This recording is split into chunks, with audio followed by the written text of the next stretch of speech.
Hello guys and welcome back. Today I'm gonna be teaching you guys how to use a very cool tool called p0f. So what p0f does is that it scans the packets going into your device and it tries to guess the proper operating system, right? So here's an example here. So as you can see, it didn't actually get it didn't guess the right operating system as you can see, right? But some packets it'll actually guess the right operating system as you can see up here actually. So the server is running Linux as you can see here, right, with the kernel version. And then other ones will give you other interesting information. So like this one right here, it'll tell you how long the computer's been up. So this thing's been up for 22 days. So it grabs interesting banner information is my point.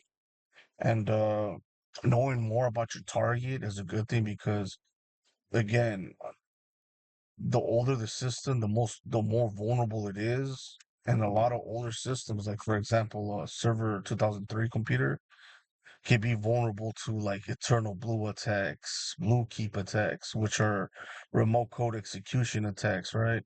As we know, I think it was 2017.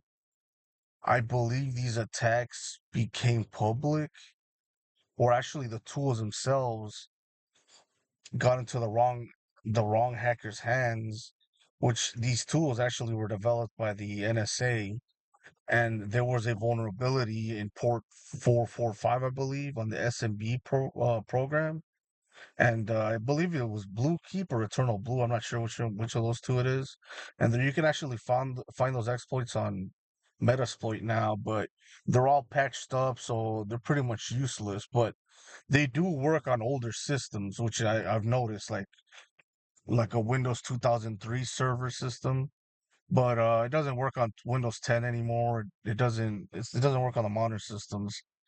But these hackers were just going rampant, and they were to exploit computers running the that were vulnerable to Eternal Blue or Blue Key, one of those two. And yeah, they would install ransomware on these computers, and they would demand money or crypto, whatever it was, to unlock these computers. So knowing what kind of computers you have or what you're talking to is very important because again you can find vulnerabilities in these systems. So over here to our left, as you can see here, this is how we're going to be using it. So I kind of have this as a reference, and then over here is the actual use of the tool. You see, you can close this down right there. All right, let me expand this real quick. So let me close this down. So again, the way this program works is that it reads the packets that are going into the computer, and then based off the banners, it'll try to guess the operating system. And as we said, right, knowing the operating system is very important because we get to see what kind of vulnerabilities it might have when we could scan it using Nmap or risk scan or something like that to see what kind of ports are open and if those programs are vulnerable. But let's go back to our p0f program. So as you can see here, this is how you install it, right? I already have it installed, as you can see. But if you're running Kali like me, this is how you install it. App install p0f. If you have Arch Linux, this is how you install it. Pack man, blah blah blah. And then from the source, from the Git source right here, as you can see, the Git clone, and then choose the directory, and then make a new file, and then you run it like that, all right? So the first thing you want to do is you want to identify the interface device your computer's communicating with the internet because that's what you're going to actually use to run the program. So for example, I have config, and again, I'm running on a public Wi-Fi connection, so I don't care if you see this. It doesn't bother me at all if you see the IP address it's using. So as you can see, right, this is the interface that's connected to the internet. So the very basic way to run it would be down here. So as you can see there, so it'll be p0f I flag. As you can see, I already had it running, so we're gonna run it real quick. And then I'm gonna actually run a very cool program that I like running. It's called W3M. So it'll show what a website looks like, but on the command line, right? So let's do this. Let's try Google first. You see it there, as you can see, right? So it's showing me the what you would normally see on a browser, but it's on the command line, which I think is pretty cool. So again, since we were communicating with the Google servers, I'm pretty sure our p0f program was reading some packets out of that, right? So let's look over here, as you can see, right? So this is what we were getting from the Google server. So as you can see here, right? So the application that we use is W3M, and then our IP address communicating from this port, user agent, blah blah blah, and then up here, I guess the server that we're communicating, we got the uptime banner, so it's been up for 40 days and 13 hours. So maybe 40 days ago, I went through some maintenance and they had to shut it down. But obviously, because it's Google, they have a bunch of other ones up. So let's see what other information we get from here. It didn't pick up any operating system. Okay, it did get something from this one. You see, it got Linux.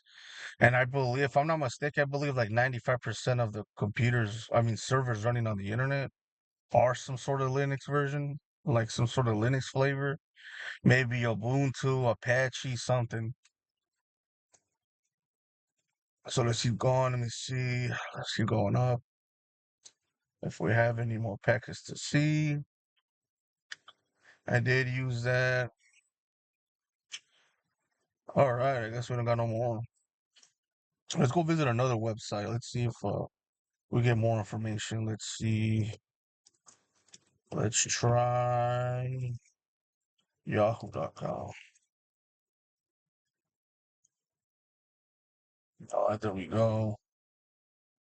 Again, W3M is not as dynamic. It doesn't use JavaScript. It's not gonna have a cascading style sheets, you know what I mean? All that stuff that gives you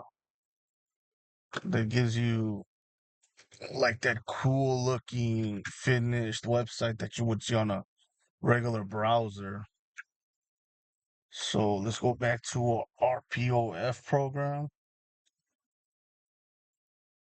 All right, let's see what we got from this bad boy. Sorry about that. See, all right, so here we go. So this one's been up for 8 hours. The server, again, no link. Param 0. And slowly start scrolling up. Again, it's running on Linux as well. Let me see.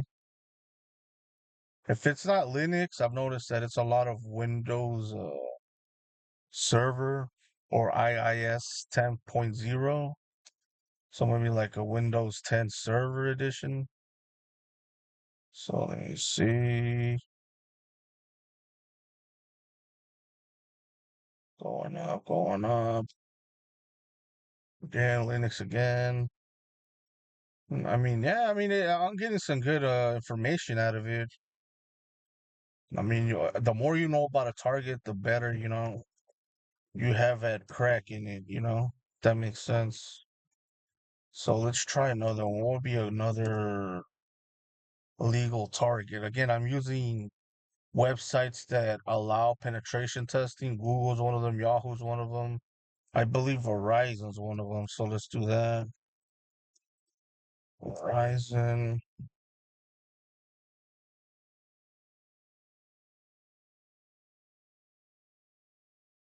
There it is. Let's go back to our p0f program. Let's see what it sniffed up, as they say. So the server running the Verizon domain has been up to close to 50 days. And let me see what kind of information we get from it. Let's see.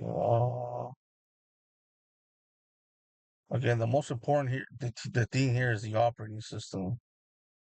So hopefully we get something good. Didn't find anything here. Looks like we have another Linux system.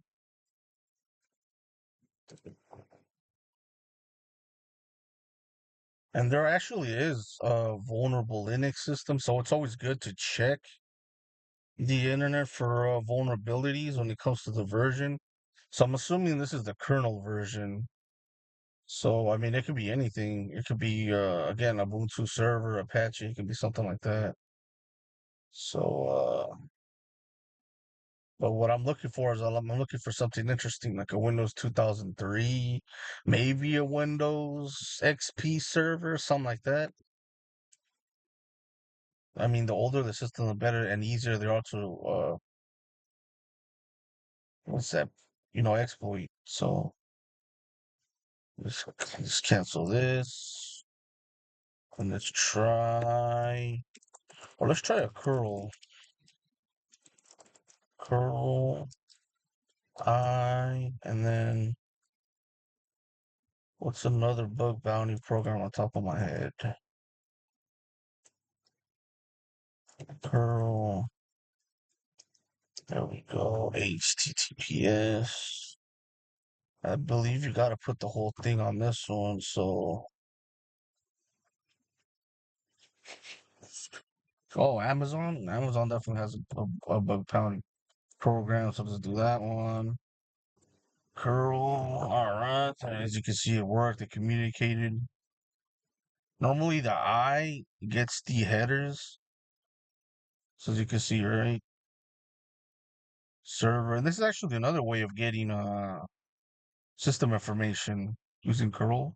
So you can see here, right? So for some reason it says not available, but I don't see why that would be. HTTPS www.amazon.com. So discussion automated police contact services.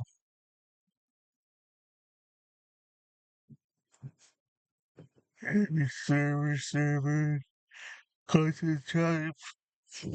Sometimes there you'll even see the firewalls working behind the website. And again, firewalls are used to like block malicious payloads. If you try to attack a parameter with an XSS payload, while the firewall will actually filter it out. But there's techniques to try to get past that. You know what I mean? They call it WAF bypassing. So that's an interesting topic as well. But let's go back. Let's try it one more time. There it is. So let's go back to our p0f program. So now, again, let me see. The uptime on the Amazon server is 23 days. So again, usually when they're down, they go through maintenance. So server number, operating system, nothing yet. Let me see. Nothing yet on that OS. So as you can see it again right there on the bottom. Oh, here we go. Looks like we got Linux 2 point something something.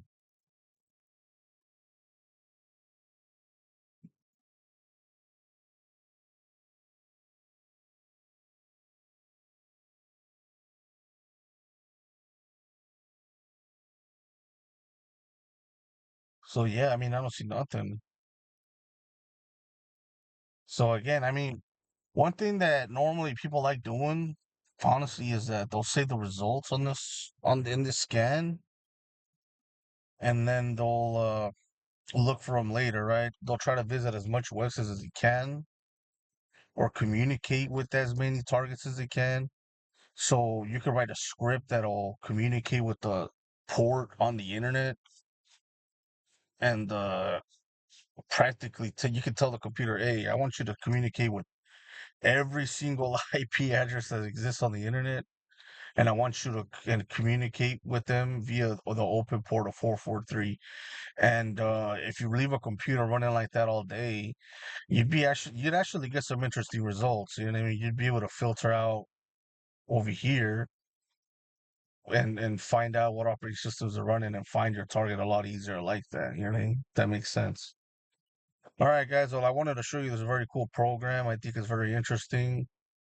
I think it's cool, and it's a good way to know what operating systems you're looking for, instead of having to scan your network with nmap or I guess that's an alternative if you want to use nmap to scan for operating systems to know which one you're using, etc., etc. That'd be a good alternative. So you could definitely do that, but I like this program p0f. All right, guys, well, thanks for watching. Don't forget to hit the like and subscribe, and actually have a bunch of other videos to check out as well. I think they're cool, especially the command line series that I have. You should definitely check that out. All right, guys. Thank you.